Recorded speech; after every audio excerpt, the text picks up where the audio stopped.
Siguro, ano, yun yung rason para, ganito, gawin ko sila ng kayong lahat. Drag me to hell.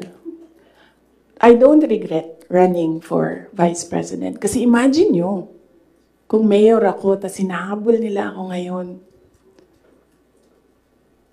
Diba? Napakadali nila ako i-suspend. Napakadali nila ako kasuhan. Napakadali nila ako tanggalin sa pwesto as mayor. Ngayon, hindi nila ako matanggal.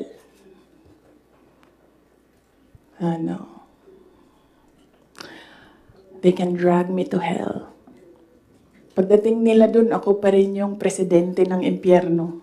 Hindi ko pinagsisihan yung pagtakbo ko as Vice President. And hindi ko din pinagsisihan na nakipagtandem ako sa kanya. I'm sure merong rason ang Diyos kung bakit ako nilagay dito sa upuan na ito, sa ilalim ng seal na yan. Para rin siguro sa kanya, para kay BBM, or para sa bayan, hindi ko alam kung anong rason ng Diyos. Sometimes, or all the time, hindi natin nakikita ang rason ng Diyos. Nakukonect na lang natin siya kapag meron ng ibang nangyari sa buhay natin. Siguro, yun yung rason para, ganito, gawin ko sila ng kayong lahat.